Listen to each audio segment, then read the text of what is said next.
다윗의 아들 중에 어떤 아들이 다윗의 다른 왕비가 낳은 딸을 간음했어요.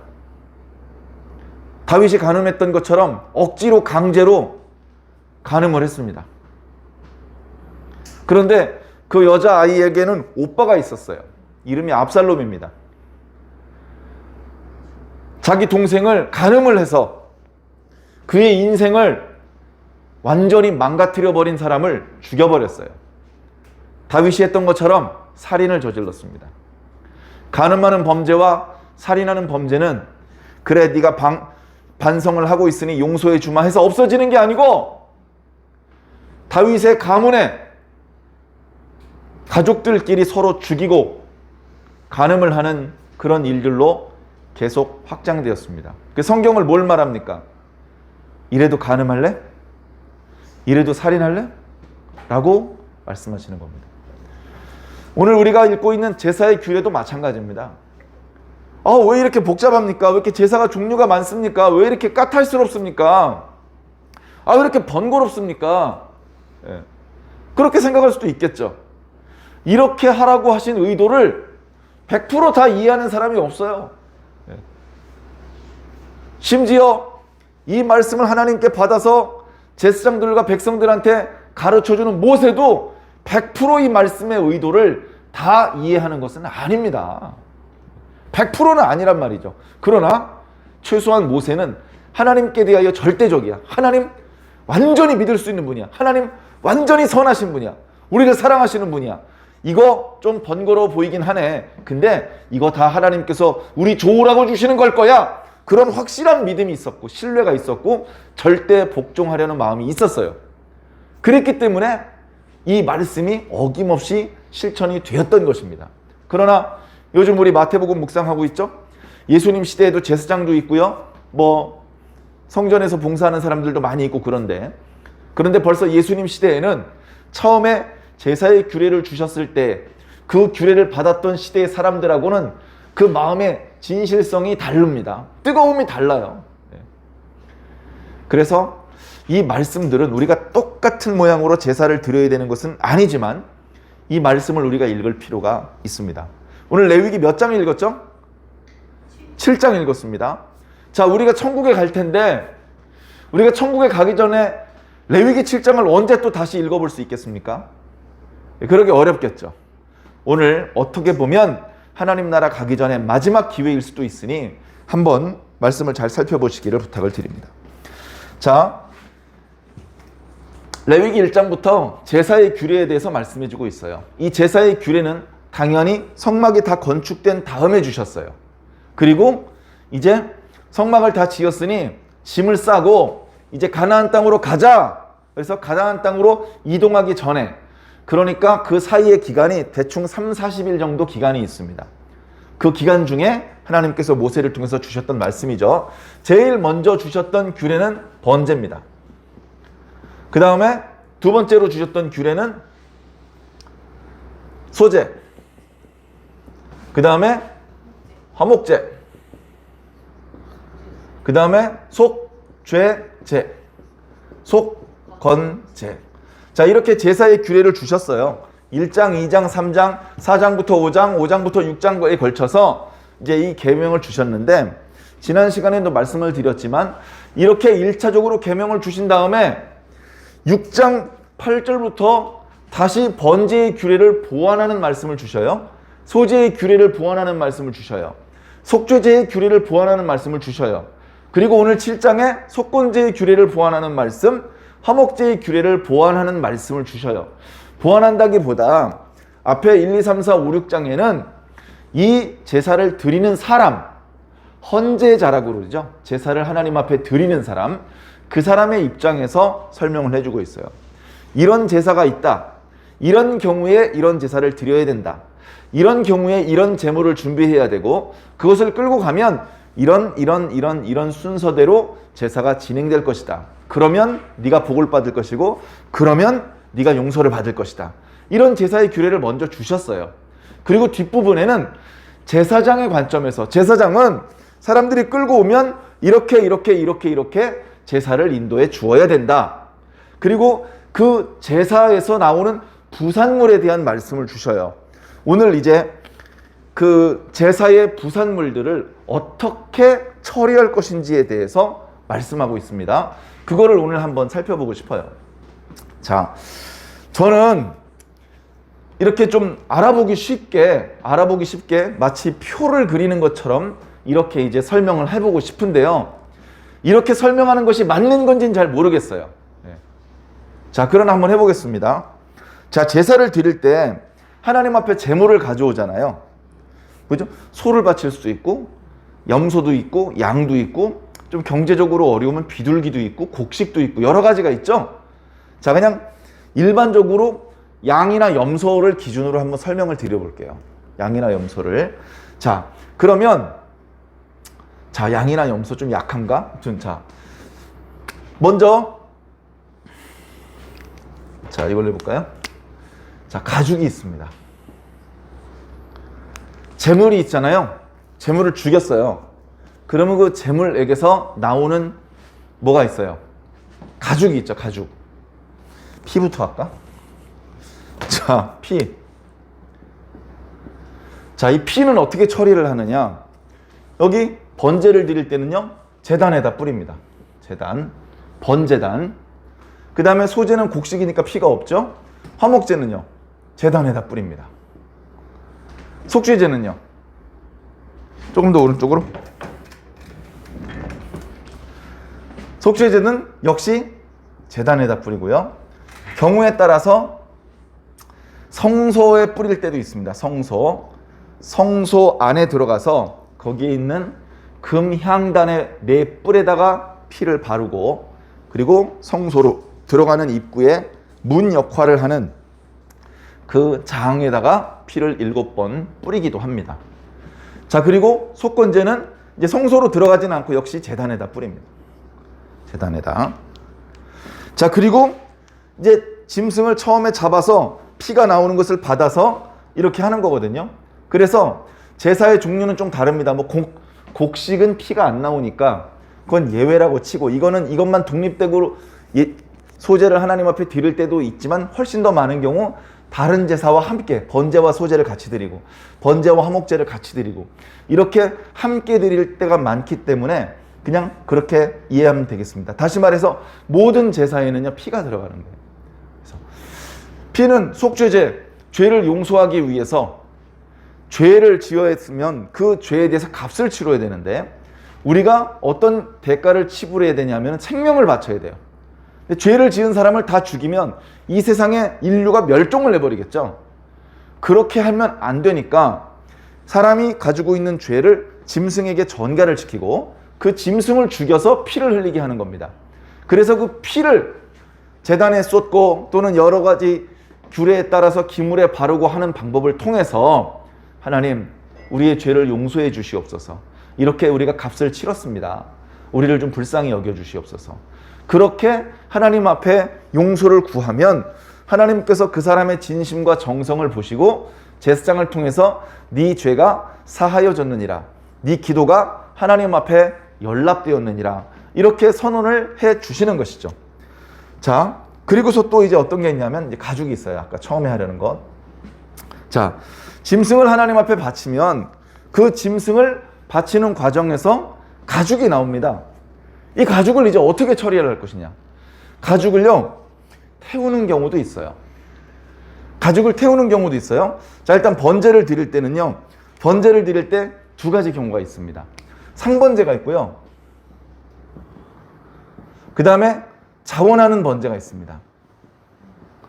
상번제는 뭐냐면, 누가 제물을 끌고 와서 저 하나님 앞에 번제를 드리고 싶습니다, 이렇게 짐승을 가지고 나오지 않아도 제사장은 무조건 매일 한 번씩 하나님 앞에 번제를 드려야 돼요. 일상적으로 항상 제사를 드린다, 번제를 드린다고 해서 상번제라고 이름을 붙입니다. 상번제는 일주일에 8번 드리는데요. 왜 7번이 아니고 8번이냐면 안식일 날은 2번 드리기 때문에 그렇습니다. 제사장이요, 자기가 당번을 맞고서 8번 상번제를 드려야 됩니다. 내가 당번이 딱 되면 안식일 저녁에 번제를 드리고, 그 다음에 6일을 드리고, 그 다음번 안식일 아침에 제사를 드려서 그렇게 상번제를 하나님 앞에 드리는 겁니다. 이 상번제는요, 이 가죽을 모아서 이 가죽으로 어떤 비용을 만들어서 성막과 성전을 보수하는 데 씁니다. 거기에도 상당한 비용이 들거든요. 늘 나오는 것을 이제 이런 용도로 쓰는 것이죠. 자, 그런데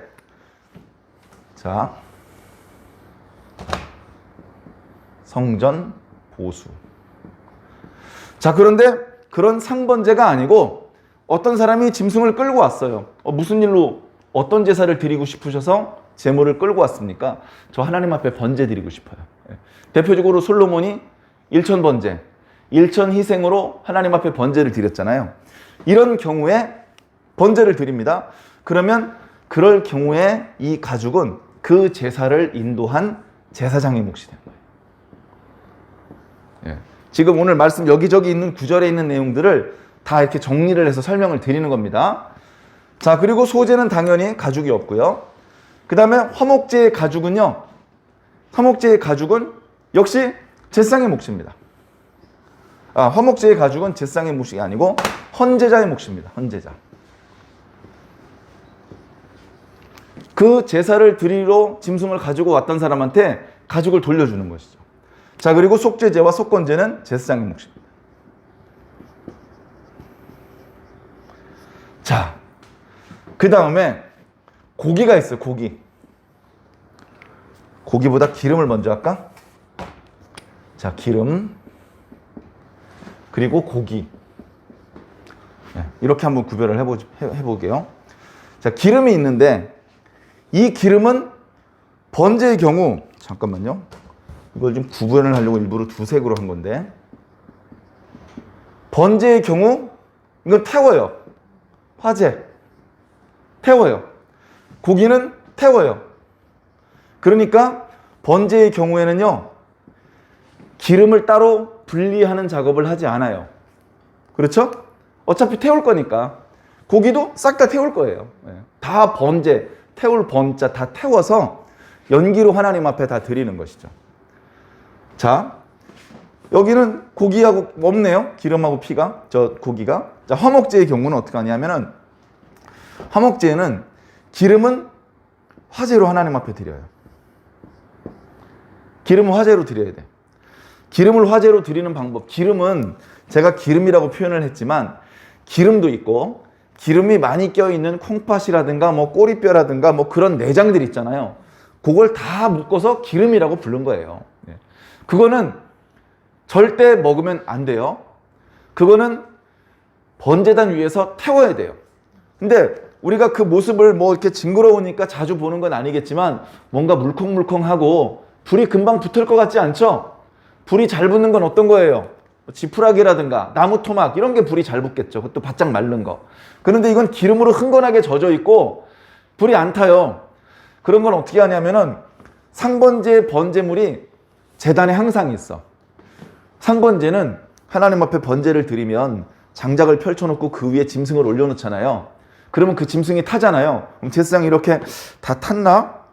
다 탔네. 치워. 이렇게 하는 게 아니고 번제물을 그 위에 올려다 놓고 다음번 번제를 할 때까지 계속 거기다 두는 거예요. 여기 있는 제사를 이건 맨날 드리는 게 아니잖아요.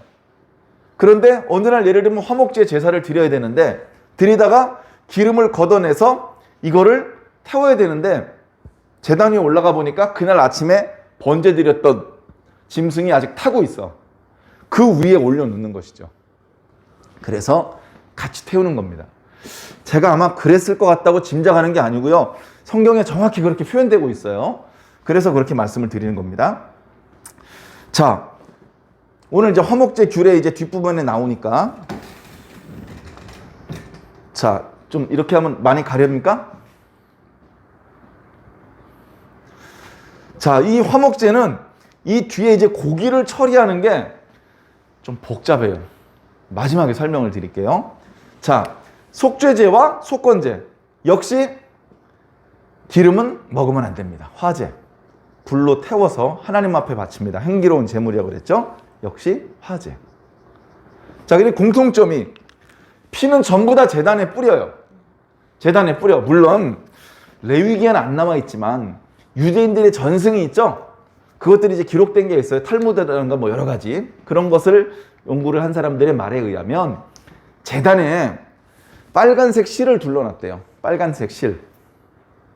그래서 속죄제와 속건제, 화목제의 피는 그 빨간색 실 아래쪽에서 붙고 번제를 드릴 때 피는 빨간색 줄 위에서 붙는데요. 근데 결국은 이제 번제단 밑으로 피가 쏟아져 들어가겠죠.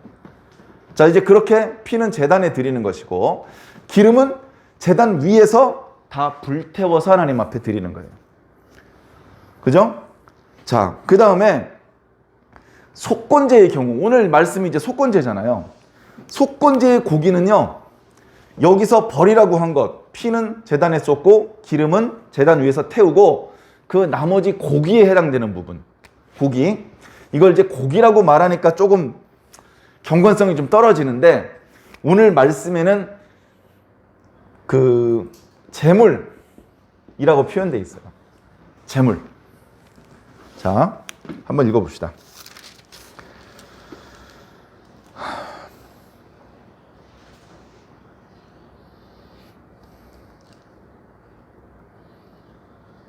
자, 7절을 한번 보겠습니다.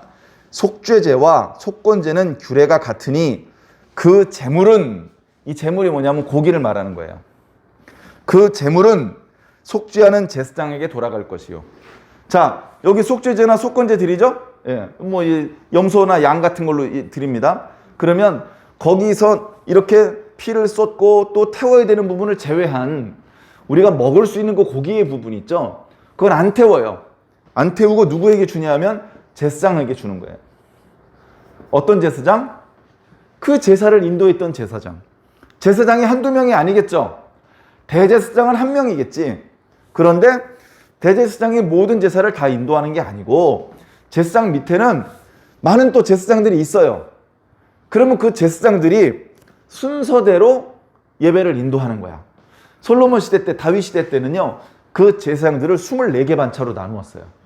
24개 반차로 나누어서 순서대로 자기 반차가 되면 그때에 그 반차에 속한 제사장들이 제사를 인도하는 거예요. 그러면 제사장이 당번이 3명이면 한 명은 메인 그 제사를 인도하는 역할을 하고 한 명은 제사를 준비하는 역할을 하고 한 명은 제물을 준비하고 한 명은 의복을 준비하고 이렇게 역할을 나누어요. 제사장님, 지난번에는 제가 의복을 관리를 했는데 이번엔 제가 직접 제사를 인도해보고 싶습니다. 그렇게 상의를 해서 결정을 하겠죠. 모두 다 자격이 있으니까 그 반차에서 결정된 대로 하는 거예요. 그러면 그 제사에 참여했던 제사장들끼리 그걸 나눠 갖는 것이죠. 그러니까 그냥 고기를 나눠준다고 했을 때 그 의미가 뭐냐 하면 첫 번째는 이 고기는 거룩한 거예요. 이 고기는 거룩한 것이기 때문에 이 고기는 함부로 취급하면 안 돼요. 이 거룩한 고기를 일반 백성들이 먹으면 안 돼요. 누가 먹어야 되느냐? 일반 백성들보다 훨씬 깨끗한 상태에 있는 제사장들만 먹을 수 있어요. 그것도 그 고기를 부정한 장소에 나가서 먹으면 안 돼요. 거룩한 곳에서 먹으라고 했어요. 거룩한 곳은 성막 안이에요. 성막 안. 거기서 이제 먹게 되어 있고요. 거기서 다 먹지 않은 것들은 일부는 가족들에게, 그날 제사에 참여하지 않았던 레위 사람이나 또 아론의 자손들에게 나누어주는 규례에 따라서 그렇게 하도록 말씀을 하셨어요. 자, 이제 그걸 이제 말씀하시는 거예요. 속건제, 제사장의 몫이다. 자, 속죄제도 속건제와 제사의 규례가 똑같다 그랬죠? 자, 그래서 이것도 제사장에게 돌립니다. 자, 그런데 어떤 속죄제 제물은요, 제사장이 먹으면 안 돼요. 제사장이 먹으면 안 되고 화제로 그냥 다 태워야 되는 그런 경우가 있어요. 어떤 경우냐? 이 속죄를 드려야 될 당사자가 족장이나 일반 평민이 아니고 온 회중이 죄를 지었거나 또는 제사장이 죄를 지어서 그 죄를 속하기 위한 제사를 드릴 때, 그것은 죄의 무게가 크기 때문에 이 속죄제의 무게도 커져요. 그래서 그 제사에 사용되는 제물은 양이나 염소로 할 수 없고 반드시 송아지를 끌고 와야 됩니다. 송아지, 더 큰 것을 하나님 앞에 제물로 바쳐야 되고요. 그렇게 해서 제사장이나 온 회중의 죄를 속하기 위한 속죄제 제물은 그 누구도 먹을 수 없어요. 그것은 다 태워서 화제로 하나님 앞에 드려야 됩니다. 그리고 그 제사의 경우는 피를 제단에 뿌리거나 제단 뿔에 바르는 걸로 끝나지 않고 성소 출입구에, 그리고 그 안에 들어가서 금향단에 내 뿔에 발라야 되는 더 어렵고 엄밀한 속죄의 의식이 필요한 것입니다. 자, 근데 화목제는요 좀 다르죠. 화목제는 기본적으로 어떤 제사냐, 막 죄가 있어서 용서받기 위한 이런 제사가 아니고 정말로 하나님 앞에 감사를 표현하고, 그리고 이웃들과 어떤 친교와 어떤 그 화목을 도모하기 위한 그런 이제 제사예요. 말 그대로 화목제죠. 하나님과도 관계를 화목하게 만들고 이웃들과의 관계도 화목하게 만드는 제사입니다. 그래서 다른 제사는 번제는 아니고, 그 다음에 속건제와 속죄제의 경우는 경우에 따라서 제사장이 먹는데, 제물을 끌고 온 헌제자가 그 고기를 먹을 수 있는 제사는 유일하게 화목제사만 그렇게 할 수 있어요. 자, 그러면 이제 어떻게 하느냐?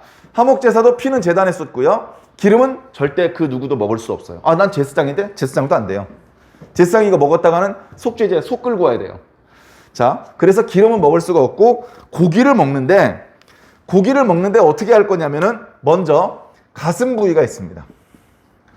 가슴 부위는 요제의 과정을 거쳐서 제사장이 갑니다. 제사장.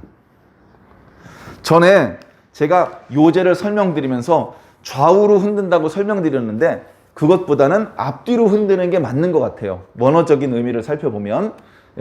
그래서 이렇게 하나님 앞에 요제로 바쳐졌던 가슴 고기는 이제 뭐라고 부르느냐면 흔든 가슴, 이렇게 부릅니다. 흔든 가슴.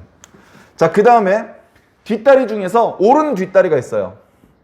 오른 뒷다리.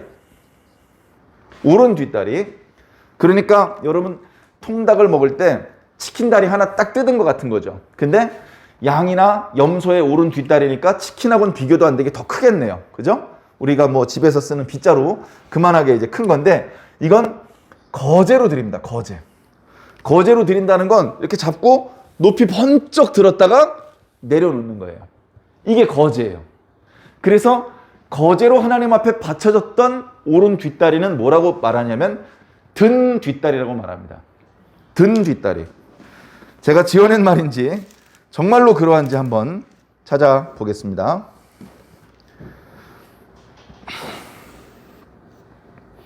자, 몇 절에 나오죠?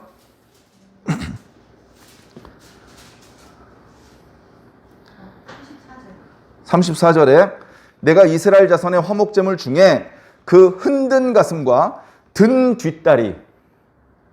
왜 이게 흔든 가슴이고 왜 이게 든 뒷다리냐? 요제로 하나님 앞에 먼저 바쳤다가 다시 제사장이 그 하나님께 받은 거예요. 거제로 하나님 앞에 바쳤다가 다시 하나님께 받은 고기예요, 제사장이. 이것은 누구 거냐? 이건 이제 제사장, 제사장.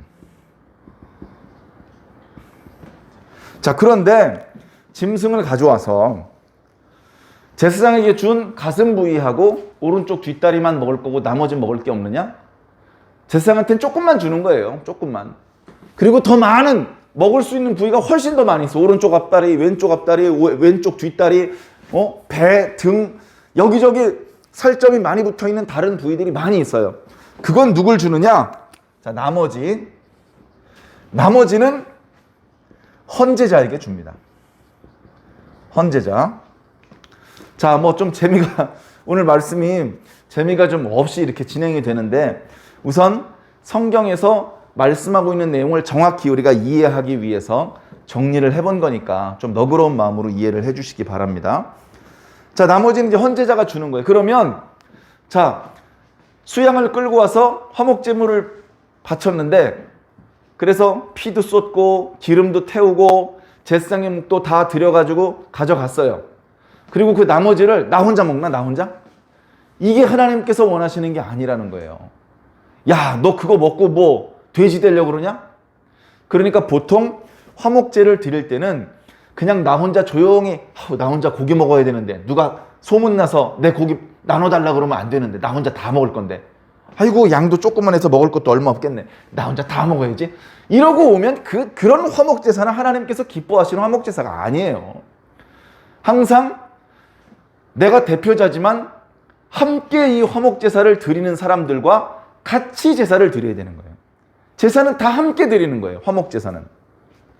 자, 그래서 이 음식을 먹는데 이렇게 제사장의 몫을 다 나눠주고 하나님의 몫을 다 나눠드리고 그리고서 이제 백성의 몫을 받았을 때 이걸 먹을 때 이 화목제가 이제 오늘 말씀해 보면 감사하기 때문에 드리는 화목제인지 서원 때문에 드리는 서원제인지 자원하여 드리는 자원제인지에 따라서 좀 달라요. 자, 그래서 감사제의 경우는 당일에 다 먹어라. 당일에 다 먹어라.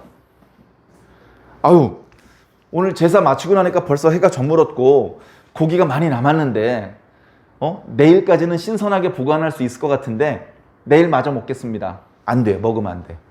그 다음날 고기가 남았는데 어떡합니까? 남았어? 빨리 태워. 남았으면 태워. 그런데 감사제가 아니고 서원제 또는 자원제예요. 그러면 2일 동안 먹을 수 있어요. 먹었어. 친구들과 함께 우리의 서원을 들어주신 것에 대해서 감사해서 화목제를 하나님 앞에 드립니다.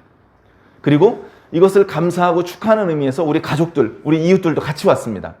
아, 그래 같이 나눠 먹으려고 양으로 하지 않고 소로 했습니다. 아유, 잘했네. 해가지고 그 고기를 먹을 수 있도록 돌려주었는데 아유, 감사제가 아니고 서원제와 자원제니까 그러면 오늘 먹고 내일까지 남겨놨다 먹어도 돼. 아, 그렇습니까? 고맙습니다. 근데 뭐는 안 되죠?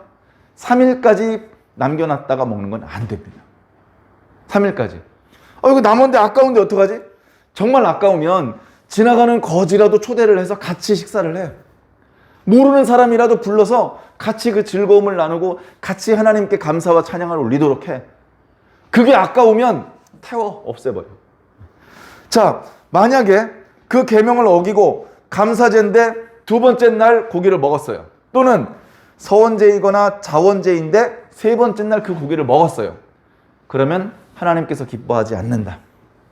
세 번째 날 먹으면 3일 전에 드렸던 화목제 제사 전체가 하나님께서 받지 않는 제사가 된다. 그리고 그 두 번째 날 또는 세 번째 날 그 고기를 먹은 사람은 죄인이 된다. 자, 그 말씀 한번 볼까요? 자, 18절입니다. 만일 그 화목제물의 고기를 셋째 날에 조금이라도 먹으면 그 제사는 기쁘게 받아들여지지 않을 것이라. 드린 자에게도 예물답지 못하게 되고 도리어 가증한 것이 될 것이며 그것을 먹는 자는 죄를 짊어질 것이다. 하나님 앞에 기분 좋게 제사 드리고 그 음식 나눠 먹었을 뿐인데 날짜의 규례를 어기는 순간 어떤 사람이 됩니까? 속죄제를 드려서 죄를 용서받아야 될 상태가 되는 거예요. 속죄제를 드려야 되는 상황. 자, 그 정도로 끝나는 게 아닙니다. 자, 여기서 이 우리가 먹을 수 있는 음식 있죠. 그 고기. 자, 이 고기가 부정한 곳에 닿았어. 자, 이게 고기라고 칩시다. 땅바닥이 더럽고 부정한 것이라고 칩시다. 이게 땅방에 잠깐 떨어뜨렸다 주웠어, 얼른. 그러면 이 화목제 고기는 부정한 곳에 닿았다가 떨어졌어요. 그러면 어떻게 됩니까? 이건 먹으면 안 돼. 이걸 먹으면 안 된다고요. 아유, 아까운데 그럼 어떡하죠? 태워버려야 돼. 태워버려야 됩니다. 그런데 아깝다고 부정한 곳에 접촉했는데도 불구하고 그걸 먹으면 그러면 죄가 가볍지 않죠. 19절을 볼까요? 그 고기가 부정한 물건에 접촉되었으면 먹지 말고 불사를 것이라. 그 고기는 깨끗한 자만 먹어라. 자, 이 고기는요, 깨끗한 자만 먹어야 돼요. 깨끗한 자. 아니, 고기가 남았네. 지나가는 사람 아무나 와서 같이 드십시다. 그랬는데 그 사람들 중에 부정한 자가 먹으면 안 돼요. 그럼 부정한 게 뭡니까? 뒤에 11장, 12장, 13장, 14, 15장에 나와요. 그때 가서 또 말씀드리기로 하고, 부정한 상태로 화목제물의 고기를 먹으면 어떻게 되느냐? 백성 중에서 끊어집니다. 더 이상 백성이 아닌 사람이 되는 거죠. 이 표현이 계속 반복되고 있어요. 21절.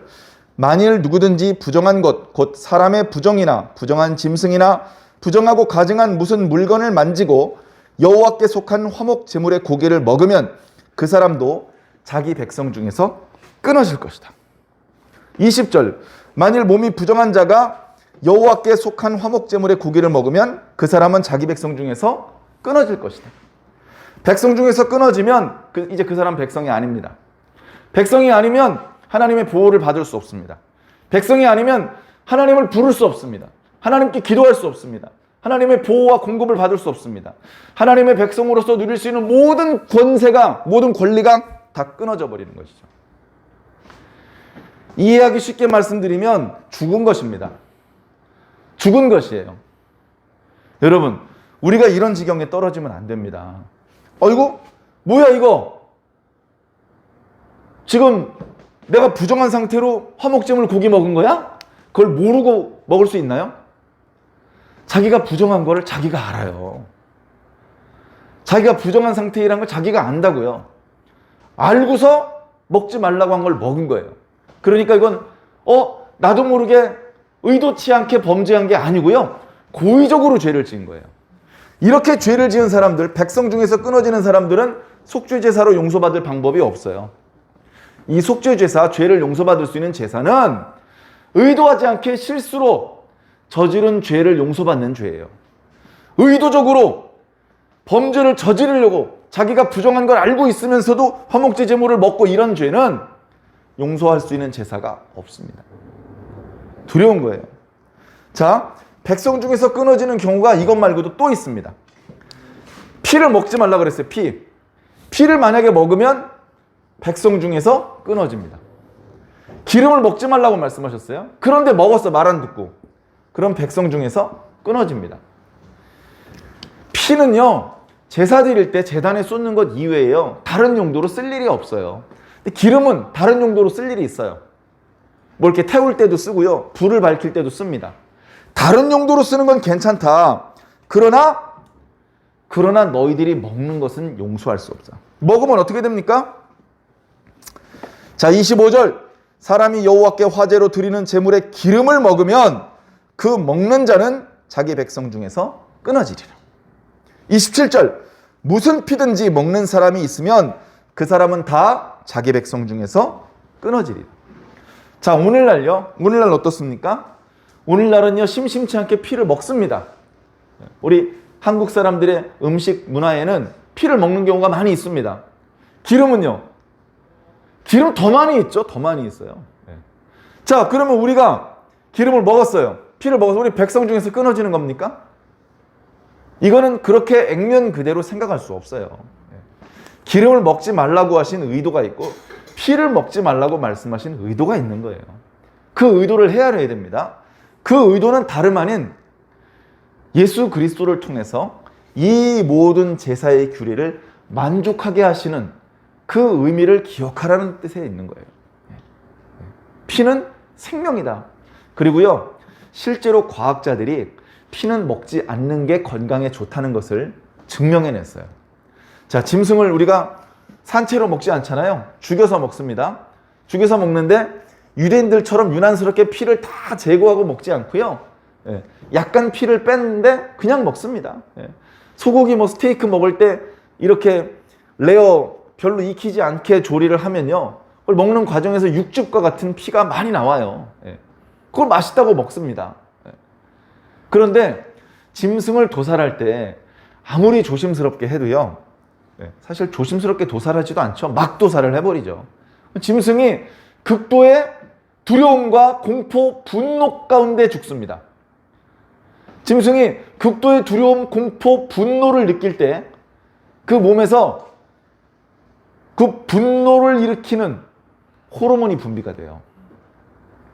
두려움과 공포와 분노가 일어날 때 호르몬이 막 분비돼 나옵니다. 사람도 마찬가지예요.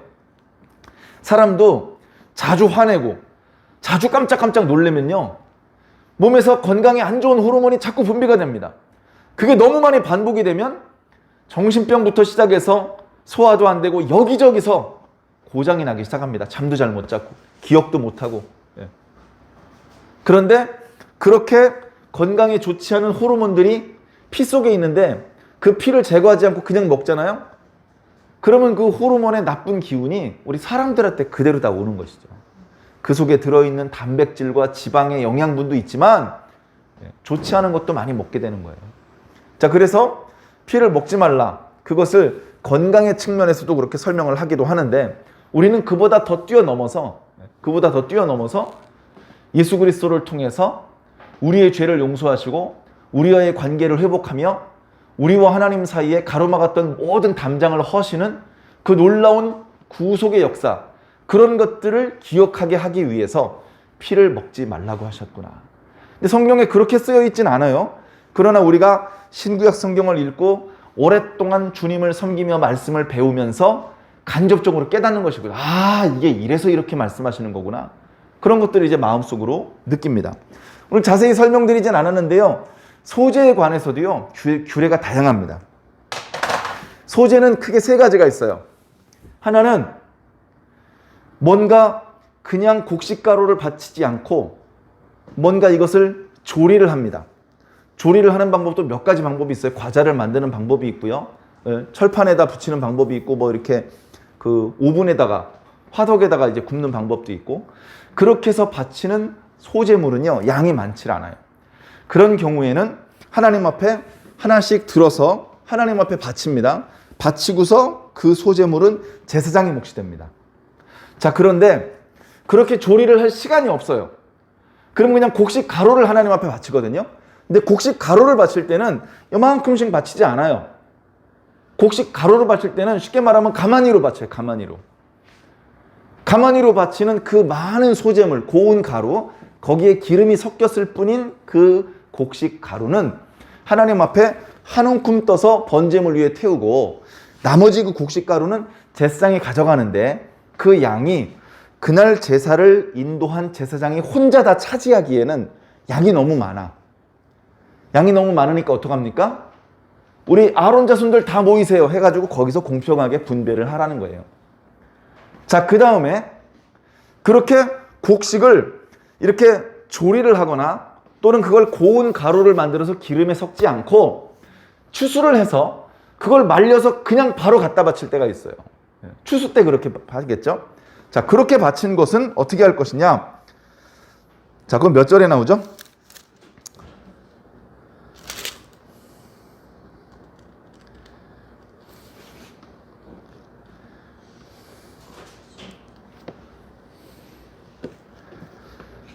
자, 8절부터 한번 읽어보겠습니다. 사람을 위하여 번제를 드리는 제사장, 이것은 상번제가 아니고 자원번제의 경우를 말합니다. 이렇게 자원번제를 드릴 때에 거기서 나오는 가죽은 제사를 인도한 그 제사장이 가질 것이다, 그 말씀이고요. 9절 10절은 소재에 대한 규례인데요. 화덕, 냄비, 철판 등에서 소재물을 조리를 해서 바칠 경우 그것은 모두 그 제사를 인도한 제사장에게 돌아갈 것입니다. 자, 그런데 10절에 어떤 소재물이 있냐면 그냥 소재물에, 그러니까 곡식 가루에 기름을 섞인 것, 그 다음에 마른 것은 뭐냐면 그걸 가루를 만들지 않고 방금 추수했던 것들, 그 볕단 또는 거기서 탈곡한 그 곡식들을 그대로 말려두었던 거, 그걸 그대로 이제 하나님 앞에 바칠 수 있죠. 그런 것은 모두 아론의 자손들이 균등하게 분배할 것이다. 그럼 몇 가마니씩 올라오니까, 추수 때 몇 가마씩 들어오니까 그것은 아론의 자손들, 제사장들이 가문에서 나눠 가져라, 이 말입니다. 그래서 오늘 말씀을 보면요, 전체적으로 여기 이제 헌제자가 먹는 것, 이때 먹어서는 안 되는 것들이 있죠. 날짜가 지나서 먹는다거나 내가 부정한 상태여서 그걸 먹는다거나 또는 먹지 말라고 하신 피나 기름을 먹는다거나 이런 것을 금지하는 규례가 있고, 그 나머지 대부분은 제사장들 몫이 어디에 있냐 이거죠. 이 제사를 드리는데, 이 제사를 드릴 때 물론 레위 사람도 돕겠지만 주로 제사장들이 다 합니다. 그죠? 제사를 드릴 때 제사장 한 명이 하는 게 아니라고 말씀드렸죠. 제사장 몇 사람이 달려들어서 해야 됩니다. 물론 처음에는 제사장이 몇 명 안 되잖아요. 그래서 레위 사람들이 많이 도와주는데 나중에는 제사장 사람들끼리 이 제사의 여러 부분을 분담해서 전부 다 제사장이 나서서 할 수 있습니다. 그래서 레위 사람들은 문지기와 찬양하는 역할로 그 임무가 조금 바뀌는데요. 이 제사장들은 어떤 사람들이냐? 자기 생업이 없어요. 자기 생업이 없어. 예를 들어서 월요일부터 토요일까지는 택시 운전을 하다가 일요일만 강단에 서서 설교를 합니다. 예? 그럼 자기 직업이 있는 거잖아요. 자기 가족들을 먹여 살리기 위한 직업이 있고 돈벌이가 있고, 그리고 주일날이 돼서는 말씀을 전한다. 만약에 그렇다면 그 사람은 교회에서 월급을 받으면 안 되죠. 다시 말해서 이 제사장들이 이렇게 제사를 드리는 것 이외에 자기 농사도 짓고 자기 포도원도 있고 자기 목장이 있어. 그러면 여기 제사장의 몫을 받으면 안 되죠. 근데 율법은 뭐라고 말씀하시느냐? 제사장들은 그런 별도의 직업을 가지지 마라. 너희들은 오직 하나님을 섬기는 일, 성전과 성막을 섬기는 일, 거기서 제사 드리는 일, 그 제사를 드리기 위해서 온 백성들을 섬기는 일, 그들을 위해서 기도하는 일, 그것만 해라는 겁니다. 그러면 얘기할 거 아닙니까? 아니 그건 좋은데 하나님, 아니 맨날 그것만 하면 저는 뭐 먹고 삽니까? 아니 맨날 그것만 하면 우리 집사람하고 우리 애들은 뭐 먹고 살아요 하나님? 사람은 먹고 살아야 되잖아요. 우린 뭐 먹어요? 맨날 금식합니까? 걱정하지 마라. 너희 제사장들의 몫은 내가 챙겨줄 것이야. 내가 챙겨줄 것이야. 제사장들의 주요 임무는 제사잖아요. 그러니까 제사를 드리는 과정에서 하나님의 몫이 있고, 화목제의 경우는 헌제자의 몫이 있고, 나머지 경우 가죽이나 곡식이나 고기에 대해서 제사장들의 몫을 하나님께서 챙겨주시는 거예요. 그 제사의 엄중함에 따라서 번제의 경우는 고기도 태우고, 또 속죄제의 경우 제사장이나 온 회중의 죄를 속하기 위할 경우에는 고기를 먹지 않고 다 태우는 그런 예외적인 경우가 있지만, 더 많은 경우, 그러니까 화목제와 속죄제, 속건제를 드릴 때 제사장이 그 고기를 먹을 수 있도록. 물론 제사장이 싹 다 가져가는 게 아닙니다. 속죄제와 속건제는 그렇게 하지만 화목제의 경우는 제사장이 일부만 가져가요. 그리고 그 나머지는 백성들한테 돌려줍니다. 그렇게 해서 하나님이 혼자 다 먹는 것도 아니고, 제사장이 혼자 자기 배만 불리는 것도 아니고, 백성들이 다 가져가서 남는 것도 없고, 그런 게 아니고 제사의 성격에 따라서 하나님께서 지혜롭게 분배할 수 있게 만들어 주시는 거예요. 이것을 율법으로 명시해 주신 것이 이제 레위기 6장과 오늘 읽었던 7장의 말씀입니다. 이렇게 이 부분을 율법으로 명시를 해 놓아야 시간이 많이 지나도, 후대 이 율법을 주신 지 막 1500년이 지나고 이렇게 시간이 많이 흘렀어도 이 말씀의 규례대로 분쟁 없이, 다툼 없이 제사장은 제사장대로 그럭저럭 먹고 살 수 있고, 백성들은 백성들대로 큰 불만이 없으며, 하나님께서는 하나님 뜻대로 백성들의 죄를 용서받고 그들을 깨끗하게 해주실 수 있게 되는 것이죠. 그래서요, 이런 문제는 우리가 똑같이 이렇게 제사를 드리자는 말씀이 아니고 오늘날 다른 양상으로 우리들에게 나타납니다. 다시 말해서요, 오늘날 교회 올 때 송아지, 양, 염소 끌고 오는 사람은 없습니다. 교회 올 때 뭐가 좋아요? 돈 갖고 오잖아요, 돈. 근데 돈이라고 부르지 않아요. 신앙인이니까. 헌금을 가지고 옵니다. 자, 여러분들이 가져오시는 헌금은요, 목사한테 주는 겁니까? 그걸 분명히 아셔야 돼요. 여러분들은 헌금을 하나님 앞에 드리는 겁니다. 에이, 결국은 목사님이 다 갖다 쓰잖아요. 목사님이 어떤 부분은 생활비로 가져가시고, 어떤 부분은 교회 전기세로 쓰고, 또 겨울철에 난방비로 쓰고, 교회 쓰레기 봉투도 그걸로 사고, 다 목사님이 쓰시는 거잖아요.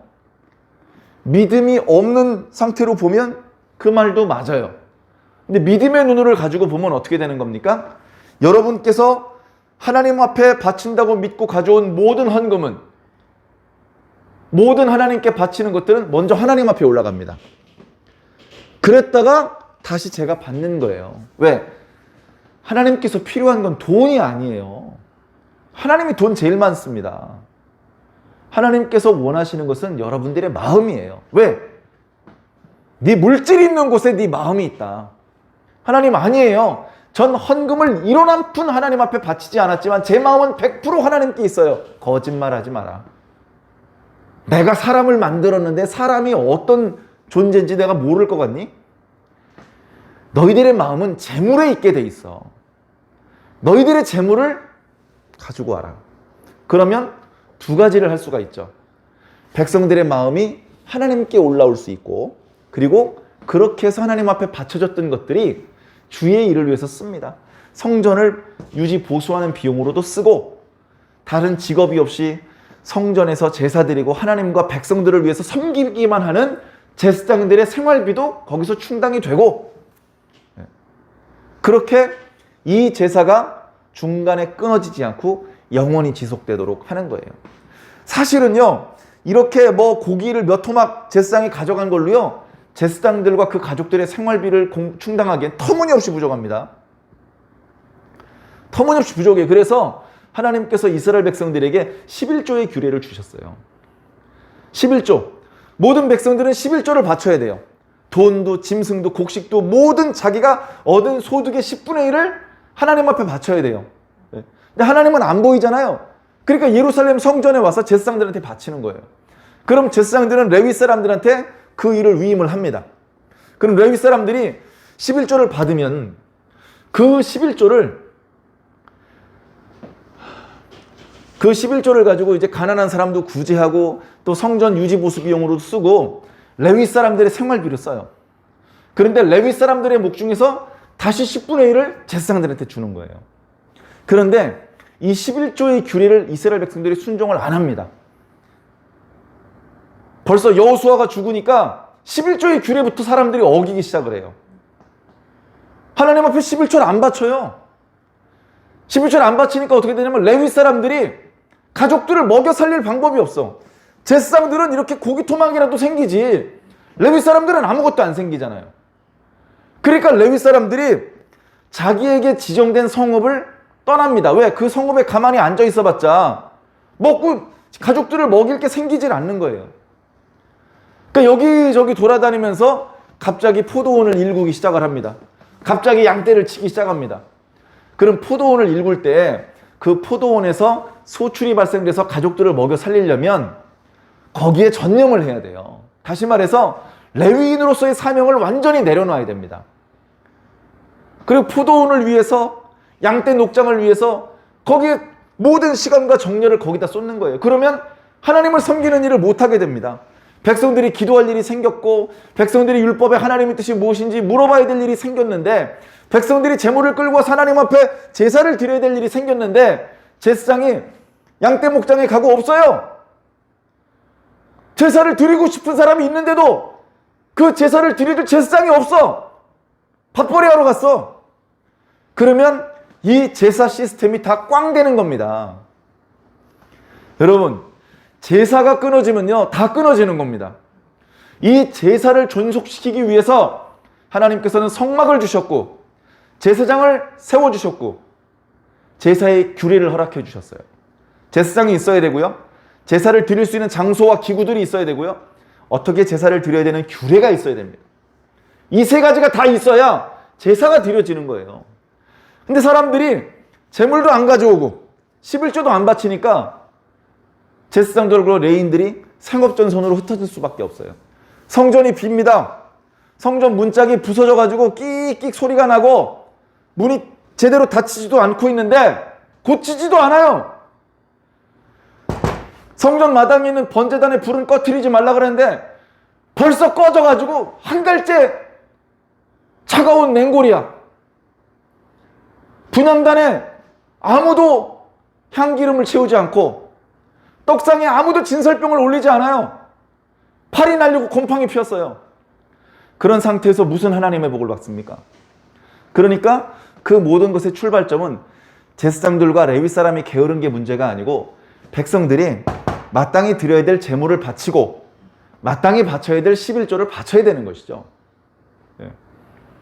그러면 그렇게 해서 백성들이 돈이 남아 돌아서 교회에다 헌금한 게 아니고 나름대로 어려운 상황 속에서 때로는 주일 헌금으로, 때로는 무슨 건축 헌금이나 선교 헌금으로, 성미 헌금으로, 또 11조 헌금으로 교회 헌금을 하면 그것은 하나님 앞에 바쳐진 재물이기 때문에 거룩한 거예요. 함부로 취급하면 안 돼요. 과거에 제사장들이 하나님 앞에 바쳐졌던 성물을 조심스럽게 취급했던 것처럼 그것을 관리하는 집사님들은 그것을 관리하고 그것으로 장부를 또는 교회를 위해서 그 재정을 집행을 하고 은행에 또 통장을 이런 것들을 관리하는 분은 매우 정성을 다해서 그것들을 관리해야 되고 그것을 하나님 나라가 확장되는데 꼭 필요한 용도로만 써야 됩니다. 허투루 막 낭비가 되고 엉뚱한데 소비가 되면 안 되겠죠. 자, 그런데 그에 앞서서 우리가 하나님 앞에 바쳐야 될 걸 다 바치고 있느냐? 21세기 예수 그리스도를 구주로 영접한 우리들은, 교회에 등록된 우리 성도들은 그것이 집사가 됐던 권사가 됐던 우리 각자의 상황에 맞는 헌금을 하나님 앞에 올바르게 드리고 있느냐? 그것을 일괄적으로 무슨 기준을 정해서 강요할 수 있는 일이 아닙니다. 이것은 신앙 양심입니다.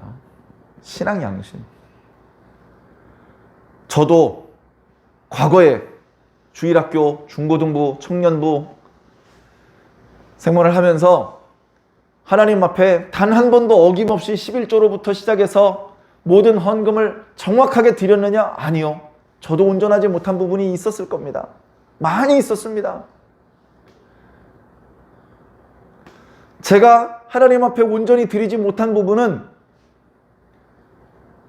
다른 사람이 자신이 하나님 앞에 드려야 될 마땅한 것보다 더 많이 드린 것으로 보충이 되어서 교회가 중간에 문을 닫지 않고 주의 종들이 중간에 취직 전선에 나가지 않고 오늘날까지 이른 것이죠.